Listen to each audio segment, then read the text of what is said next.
Hello and namaskar my dear young friends of class 10th Artificial Intelligence. In this video I am going to cover the next topic, that is data acquisition, data exploration and evaluation, modeling. So these four topics I am going to discuss, which is given in your CBSE study material. So let me start. Myself Sanjay Parmar, I welcome you all on my channel Tutorial AICS IP. So here we begin. मैंने इसके ऊपर पूरा video बना दिया है, data acquisition सारे topic के ऊपर, जो क्लास 9 का बेसिक पार्ट्स है। अगर आपने वीडियो मिस किए हैं, आपको आई बटन में प्लेलिस्ट में मिल जाएंगे, आप वहां जाकर के देख सकते हैं। तो चलिए यहाँ वीडियो को शुरू करते हैं। शुरू करने से पहले अगर आप चैनल पे नए हैं तो चैनल को सब्सक्राइब कर लीजिए और बेल नोटिफिकेशन आइकन भी प्रेस कर लीजिए, ताकि आपको आने वाली हर एक वीडियो का नोटिफिकेशन मिल जाए। तो चलिए वीडियो को स्टार्ट करते हैं। यहाँ डेटा एक्विजिशन के बारे में लिखा गया है, after finalising the goal of our project let us now move towards looking to various data features which affect the problem in some way or the other. Since any AI-based project requires data for testing and training, we need to understand what kind of data is to be collected to work towards the goal. तो यहाँ पे कहने का मतलब ये है कि हम जैसे कोई भी काम करते हैं तो किसी भी काम को करने के लिए हमें यहाँ पे डेटा चाहिए। और इवन जब भी हम कोई कंप्यूटर सिस्टम या कोई ऐसी भी आर्टिफिशियल इंटेलिजेंस वाले सिस्टम, इन सभी सिस्टम में जब काम करते हैं तो मेन चीज क्या होती है? डेटा। हमें डेटा तो चाहिए ही चाहिए, किसी भी रूप में हो तो डेटा कलेक्ट किया जाता है। तो ये यहाँ पे कहा गया है। तो जो भी हम यहाँ पे यूज करेंगे, जो भी हम यहाँ पे सिस्टम बनाएंगे, जो भी मॉडल बना रहे हैं प्रोजेक्ट साइकिल में, जो भी प्रोजेक्ट कर रहे हैं, उन सभी प्रोजेक्ट के लिए data is very very important. तो डेटा यहाँ पे बहुत ही इंपॉर्टेंट है। तो डेटा अगर नहीं है तो आप उसके ऊपर से डिसीजन नहीं ले पाएंगे। तो यहाँ पे डेटा मेनली हमें क्या हेल्प करता है? तो गोल तक पहुंचने के लिए आपको वहां से पता चलेगा कि इतना काम किया, इतना करने से ये चीज मिला है, तो अब आगे ये चीज करना चाहिए। तो डेटा के ऊपर से ये सारी चीजें हमें पता चलती है। तो डेटा कहां से आएगा, उसी के बारे में यहाँ पे डेटा एक्विजिशन में बात होती है। तो यही ये प्रोसेस है उसका, जिसे कहते हैं डेटा एक्विजिशन, एक्वायरिंग डेटा। किन किन मेथड से आप डेटा ले सकते हैं आपके ऑर्गेनाइजेशन में, आपने जो प्रोजेक्ट बनाया है उस प्रोजेक्ट में और सभी चीजों में। तो यहाँ पे ये चीज अनिवार्य है। तो डेटा एक्विजिशन कैसे करेंगे, उसके कुछ मेथड्स यहाँ पे लिखे हैं। देखिए, टोटल नंबर ऑफ कस्टमर्स, जो हमने पिछले वीडियो में प्रॉब्लम स्कोपिंग में देखा था, वही प्रॉब्लम यहाँ पे डेटा एक्विजिशन में भी वही चीज यहाँ पे ली गई है। तो यहाँ क्या क्या इंपॉर्टेंट पॉइंट्स हो सकते हैं? तो पहला इन्होंने लिखा है total number of customers. Second is quantity of dish prepare पर डे, तो कितने डिश पर डे बनती है। डिश कंजप्शन, उसमें से कितनी कंज्यूम होती है। अनकंज्यूम डिश क्वांटिटी पर डे, कितनी अनकंज्यूम होती है, कितना वेस्ट होता है। प्राइस ऑफ डिश, और हर डिश का प्राइस क्या रहता है जो लॉस होता है रेस्टोरेंट को, उसका। And quantity of dish for the next day. तो ये यहाँ पे कुछ डेटा इन्होंने रखा है। तो ऐसा अगर आप कोई प्रॉब्लम सोच रहे हैं जो आपके आसपास में, तो वहां पर आप ऐसे ही इसको कैलकुलेट कर सकते हैं। चलिए यहाँ पे जैसे अगर कोई प्रॉब्लम की बात करें तो देखिए यहाँ पे लिखा है सारे पैरामीटर्स जो है वो यहाँ पे डाले हुए हैं। तो इन सारी चीजों का एक मतलब कलेक्शन करके हम एक नतीजे पे पहुंच सकते हैं कि क्या किया जाए। देखिए यहाँ पे, now let us understand how this factors are related to our problem statement. For this we can use the system maps tool to figure out the relationship of elements with projects goal. तो यहाँ पे इन्होंने system maps tool का use किया है और बताया है कि ये कैसे हमें हेल्प करेगा गोल तक पहुंचने के लिए। Here is the system map for our problem statement. तो यहाँ आप देख पा रहे हैं, देखिए जो सिस्टम मैप इन्होंने बनाया है, तो सारे जो पैरामीटर थे यहाँ पे डाल दिए हैं। टोटल कस्टमर्स यहाँ पे है, फिर डिश क्वांटिटी प्रिपेयर पर day, quantity dish for next day, dish consumption, price of dish. तो यहाँ पे एक दूसरे से रिलेट किया है, आप यहाँ देख पा रहे हैं। जैसे देखिए प्राइस ऑफ डिश, तो प्राइस ऑफ डिश किसके रिलेटेड है? तो यहाँ पे डिश इन तीन मैटर में डायरेक्टली असर करती है, सीधा रिलेटेड है कि price of dish, dish consumption. अगर price of dish, dish consumption कितना है और बची हुई कितनी है, तो इसके ऊपर से ही तो हमें पता चलेगा कि क्या लॉस है या प्रॉफिट है। फिर यहाँ पे डिश क्वांटिटी प्रिपेयर पर डे, तो ये यहाँ पे direct quantity dish for next day. तो इसमें अगर कुछ बच जाता है, नेक्स्ट डे यूज करना चाहते हैं, तो इसको रिलेट कर सकते हैं। और यहाँ पे देखिए, यहाँ पर एक एरो ये दिखाया हुआ है जो जाता है डिश कंजप्शन से लेकर के क्वांटिटी प्रिपेयर पे। फिर टोटल कस्टमर्स यहाँ पे अफेक्ट करता है सीधा डिश कंजम्पशन के ऊपर, ताकि कस्टमर कितने आए उतने ही कंज्यूम होगी। तो ये यहाँ पे प्रॉब्लम स्टेटमेंट बनाया है, अनकंज्यूम डिश क्वांटिटी, और बाकी जो बचता है वो अनकंज्यूम में यहाँ पे आ जाएगा। तो यहाँ पे ये एक मैप बनाया हुआ है। In this map you can see how the relationship of each element is defined with the goal of our project. Recall that the positive arrows determine a direct relationship of elements while negative ones shows an inverse relationship of elements। तो यहाँ पे आपने positive negative देखा है, जो arrow plus किया है वो यहाँ पे प्लस वाले है और जो वो पॉजिटिव है, और जो माइनस किया है वो है नेगेटिव। तो इसी हिसाब से यहाँ पे आपको समझना है कि कैसे वो वर्क करेगा। After looking the factors affecting our problem statement, now it's time to take a look at the data which is to be acquired for the goal. अब यहां से डेटा हमें लेना है कि कौन सा डेटा हम यहाँ पे यूज करेंगे। For this problem a data set covering all the elements mention above is made for each dish prepared by the restaurant over a period of 30 days. तो यहाँ पे 1 महीने के लिए उन्होंने काउंट किया है। This data is collected offline in the form of regular survey, since this is personalised data set created just for one restaurants need. तो यहाँ पे ऑफलाइन सर्वे करके लिया है, मतलब जो कस्टमर वहां फिजिकली आते थे उनसे कुछ पूछ करके या तो उनसे क्वेश्चन आयर करके यहाँ पे ये सारा डेटा लिया गया है। Specifically the data collected comes under the following categories, name of the dish, price of the dish, quantity, वो हमने पूरा अभी डिस्कशन कर लिया है। अब डेटा एक्सप्लोरेशन, तो यहाँ पे ये सारी चीजें कैसे कलेक्ट करेंगे, तो डेटा हमें एक्वायर करना पड़ेगा। अब नेक्स्ट देखेंगे डेटा एक्सप्लोरेशन, तो इसको हम कैसे रिप्रेजेंट करेंगे अपने प्रोजेक्ट के लिए। Sorry, after creating the database we now need to look at the data collected and understand what is required out of it। तो डेटा एक्सप्लोरेशन आप जानते हैं सिंपली कि क्या करना है, हमें डेटा को अंडरस्टैंड करने के लिए कोई मॉडल का यूज करना है और उसे रिप्रेजेंट करना है किसी भी ग्राफ के मोड में या तो किसी भी विजुअलाइजेशन मोड में। आप कुछ भी यूज कर सकते हैं, डिफरेंट डिफरेंट टूल्स है, उसके बारे में भी एक वीडियो हम बिगाड़ चुके हैं, तो आप उसको देख सकते हैं, वीडियो जाकर के देख लीजिए, आपको मिल जाएगा प्लेलिस्ट में, क्लास 9 के प्लेलिस्ट में एआई प्रोजेक्ट साइकिल यूनिट 2 में। तो वहां पे पूरा एक्सप्लेनेशन दिया है कौन कौन से टूल्स हमें चाहिए। तो वो मेरे खुद के बनाए हुए नोट्स है, तो आपको वहां पे पता चलेगा कि कौन कौन से टूल्स आप यूज कर सकते हैं। एक्सेल बेसिकली हम यूज करते हैं, जो जनरली आप जानते हैं, उसके बारे में भी बात करेंगे। और यहाँ पे कुछ और जो डेटा विजुअलाइजेशन टेक्निक्स है उसके प्रोग्राम भी हम अगले वीडियो में कवर करेंगे, जो आने वाले वीडियोज है उसमें आएगा। तो चलिए देखते हैं, यहाँ पे देखिए, we need to have the following data. तो यहाँ पे डेटा उन्होंने कुछ लिया है, name of dish, quantity of dish prepared per day, quantity unconsumed, portion of the dish per day.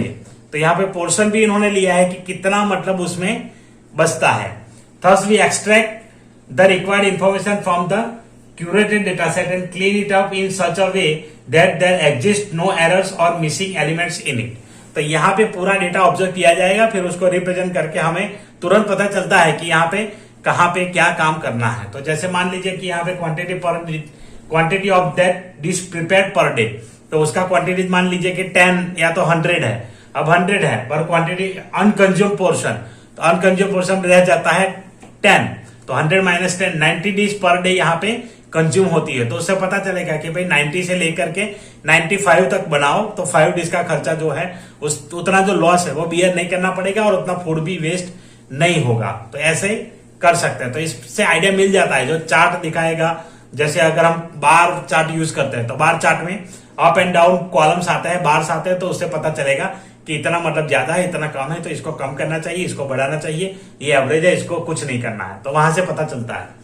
अब नेक्स्ट यहाँ पे है मॉडलिंग। तो मॉडलिंग के लिए हमने वहां पे डिस्कस किया था, क्या क्या पॉइंट डिस्कस किए थे मॉडलिंग के लिए। तो हमने बनाया था डिसीजन ट्री।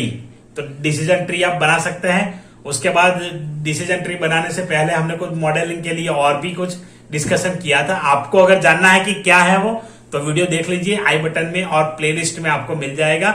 मैंने लिंक प्रोवाइड कर दिया है यूनिट 2 आर्टिफिशियल इंटेलिजेंस क्लास 9 के लिए। तो उसमें आपको ये सारी चीजें डिटेल में मिलेगी। चलिए आगे चलते हैं यहाँ पे मॉडलिंग बारे में। तो मॉडलिंग के बारे में यहाँ पे कहते हैं, once the data set is ready we train our model on it. In this case our regression model is chosen in which the data set is fed as a data frame and is train accordingly. तो यहाँ पे regression model यहाँ पे इन्होंने use किया है। Regression वगैरह क्या है वो भी मैं आपको बताऊंगा, डिटेल में पूरा हम देखेंगे। Regression is a supervised learning model which takes in continuous values of data over a period of time. तो यहाँ पे कंटिन्यूअस डेटा आएगा। तो कंटिन्यूअस डेटा जहां पे होता है तो ये क्या है, एक सुपरवाइज्ड मॉडल यहाँ पे यूज किया है। तो सुपरवाइज्ड मॉडल क्या है, रिग्रेशन, तो उसी को रिग्रेशन कहते हैं। Since in our case the data which we have is a continuous data of 30 days, we can use the regression model so that it predicts the next values to it in a similar manil. Here something is written manil. In this case, the data set of 30 days is divided into the ratio of 2:1 for training and testing respectively. In this case, the model is first trained on the 20 days, then gets evaluated for the 10 days. तो यहाँ पे इस model पे जैसे regression बनेगा तो first 20 days के लिए यहाँ पे इसको करना है, इसको इवेल्यूएट किया जाएगा 20 डेज के लिए, फिर 10 डेज के लिए। तो ऐसे यहाँ पे दो पार्ट में इन्होंने डिवाइड किया है। तो पहले 20 डेज के लिए ट्रेन करेंगे, फिर 10 डेज के लिए ट्रेन करेंगे। तो यहाँ पे ये करने के बाद लास्ट इवेल्यूशन जो आता है, फाइनल क्या मिलेगा, once the model has been train on the training data set for of 20 days, it is now time to see if the model is working properly और नॉट। तो यहाँ पे फिर आपको देखना है कि प्रॉपरली काम करता है या नहीं करता है। तो यहाँ पे 20 डेज के बाद इसको इवेल्युएट किया जाएगा।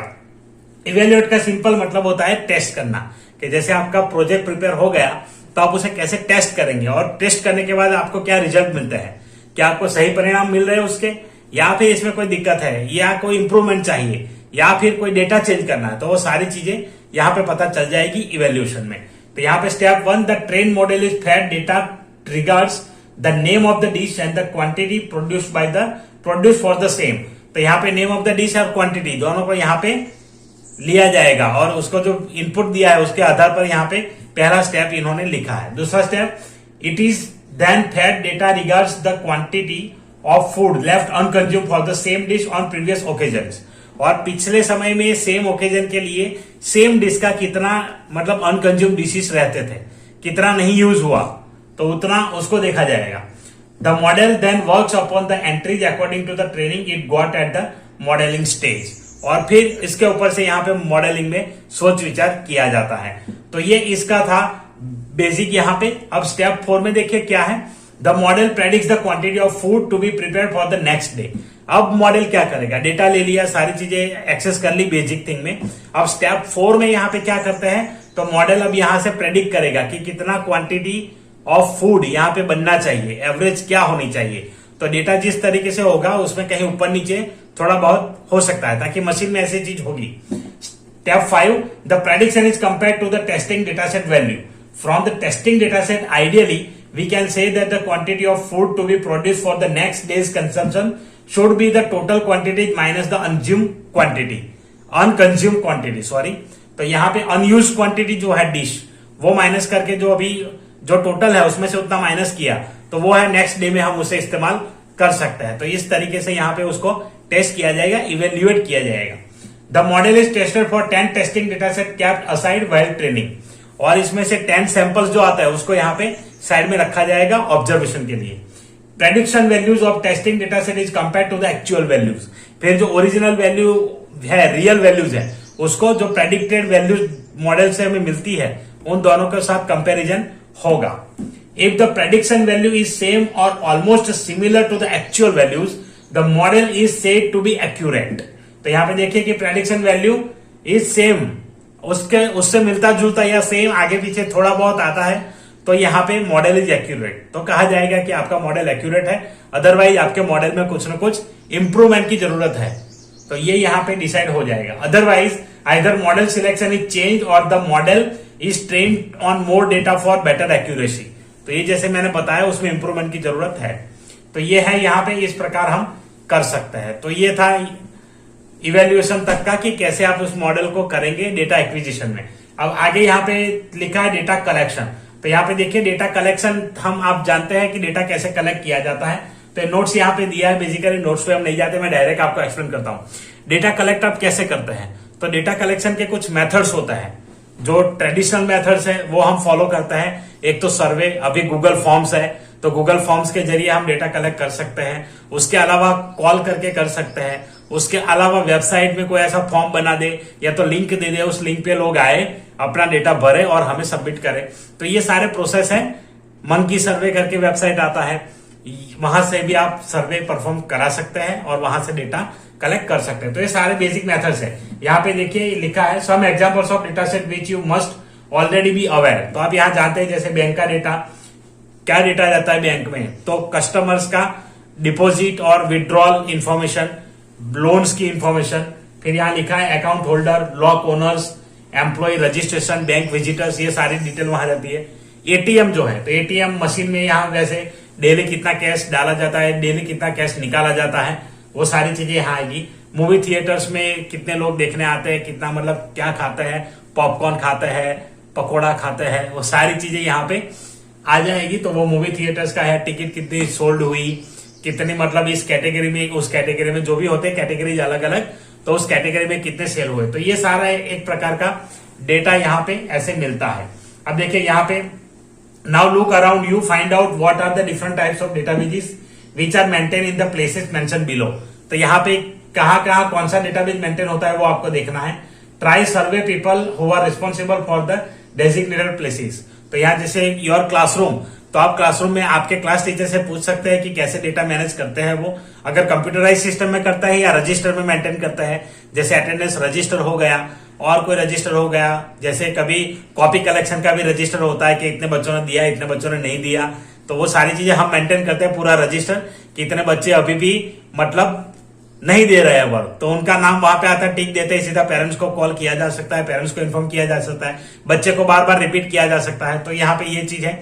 योर स्कूल का डेटाबेस ऑफिस में जाकर के, या तो फिर जो भी एग्जाम का मेंटेन करते हैं उनसे जाकर के पूछ सकते हैं। योर सिटी के लिए कोई अगर ऐसा ऑफिसर आपके कांटेक्ट में है, आपके रिलेशन में आसपास में कोई है, तो उनको भी आप ये चीज पूछ करके इन्फॉर्म कर सकते हैं और लिख सकते हैं। चलिए नेक्स्ट यहाँ पे सोर्सेज ऑफ डेटा। तो यहाँ पे सोर्सेज है कुछ सेंसर्स, सर्वेज, इंटरव्यूज, ऑब्जर्वेशन। तो यहाँ पे ऑफलाइन डेटा कलेक्शन दिया है, online collection data, open source government portals, reliable websites, क्या अगर एक वेबसाइट है जहां से आपको डेटा मिल सकता है, world organization, open source statistical website. तो आपको बहुत सारी स्टैटिस्टिकल वेबसाइट मिलेगी, हर स्टेट की मिलेगी, कंट्री की मिलेगी, तो उसके ऊपर से आपको ये पूरा डेटा मिल जाएगा। तो while testing data from the data sources following point should be kept in mind. Data which is available for public users only should be taken up. तो यहाँ ध्यान रखना है आपको कि डेटा किस पर्पज के लिए दिया गया है। आप किसी भी डेटा इंटरनेट पे जो भी चीज दी है उन सभी को इस्तेमाल नहीं कर सकते, अदरवाइज कॉपीराइट और कुछ लीगल वहां पे एप्लीकेशंस है जो आपको पता नहीं है, तो वो वहां पे आप यूज नहीं कर पाएंगे। तो उसके रिलेटेड वीडियो आने वाला है बहुत ही जल्द, कॉपीराइट आईपीआर क्लास 12 के सेक्शन में। अगर आप ज्यादा जानना चाहते हैं तो वहां पे देख लीजिएगा, मिल जाएगा। तो ये सारी चीजें डायरेक्टली जो पब्लिक यूज के लिए ओपन है, फ्री है, वही आप यूज कर सकते हैं। Personal data set should only B use with the consent of the owner. अगर कोई पर्सनल है तो आपको वहां से परमिशन लेना पड़ेगा ओनर का। One should never breach someone's privacy to collect data. तो ऐसे किसी को हम डेटा कलेक्ट डायरेक्ट नहीं कर सकते। इवन गवर्नमेंट भी जब भी कोई वेबसाइट का परमिशन देती है, ऐप का परमिशन देती है, तो पॉलिसी रूल्स के अकॉर्डिंग देती है। तो इसीलिए यहाँ पे ये सारी चीजें ध्यान में रखनी चाहिए। तो चलिए यहाँ पे टाइप्स ऑफ डेटा हम देखते हैं कि क्या क्या ले सकते हैं आप। तो पहला CSV फॉर्मेट दिया है, कॉमा सेपरेटेड वैल्यूज, एक्सेल में ही आप कर सकते हैं, उसे नोटपैड में लिख करके कर सकते हैं टेबुलर फॉर्म में। सेकंड इज स्प्रेडशीट, जो हम एक्सेल यूज करते हैं आप जानते हैं। और थर्ड इज SQL। तो SQL भी यहाँ पे यूज कर सकते हैं डेटा कलेक्ट करने के लिए, डेटाबेस के लिए। तो डेटाबेस मेंटेनेंस SQL में भी होता है। उसके अलावा अगर छोटे उसमें आप यूज करना चाहते हैं तो छोटे पैमाने पर आप यूज कर सकते हैं MySQL, यहाँ पे तो दिया है ऑलरेडी। उसके बाद आप यूज कर सकते हैं MS Access और ओपन ऑफिस बेस। आपको जो भी अच्छा लगे आप यूज कर सकते हैं यहाँ पे, अगर आपको इसका नॉलेज है तो चलिए आज के वीडियो में इतना ही। मिलते हैं अगले वीडियो में डेटा एक्सेस और अगले टॉपिक लेकर के। तब तक के लिए अपना ख्याल रखें, अपनी पढ़ाई का ख्याल रखें, और चैनल पे नए हैं तो चैनल को सब्सक्राइब कर लीजिए। और अगर आप ये वीडियो फेसबुक पे देख रहे हैं तो फेसबुक पेज को भी लाइक कर दीजिए। यहाँ पे आपको ऐसी इंटरेस्टिंग वीडियोस मिलती रहेंगी। तो चलिए मिलते हैं अगले वीडियो में। Thank you for watching.